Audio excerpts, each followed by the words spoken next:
What's something that you're looking to accomplish over the next 12 months? Work less, honestly.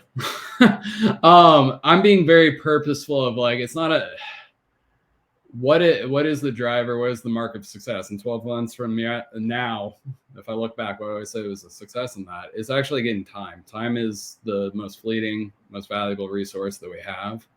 So leveraging through other people, helping them to succeed helps me to succeed in that goal too, of having more of my time, because I got 8-year-old, 6-year-old, and we don't get that time back.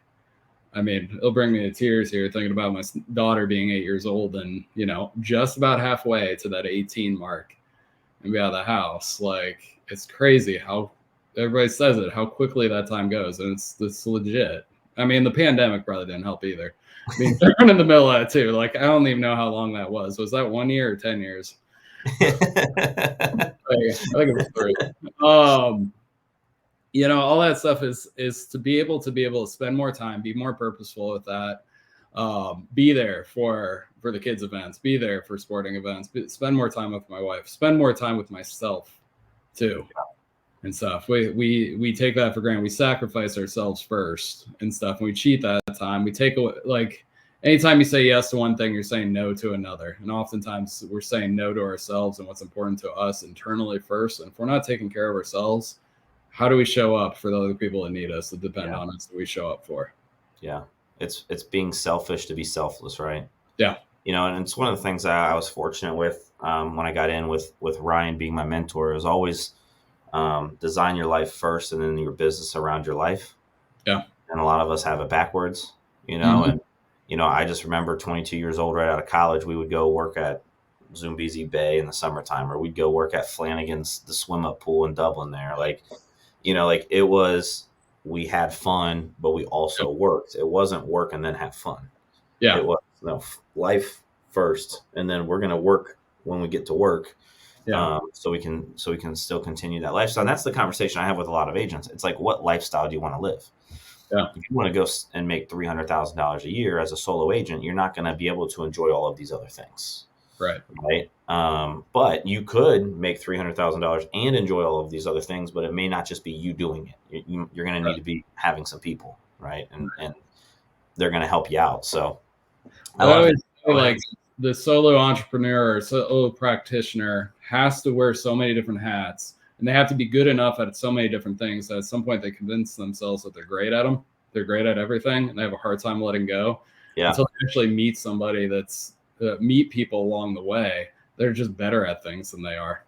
Yeah. And then they start giving up control. So definitely adopted more of like the Mark Cuban mindset around these things. Like, I want to be the dumbest person in the room. Like, surround yourself with people that are better at things than you are. And be in the room with them to achieve greater things together.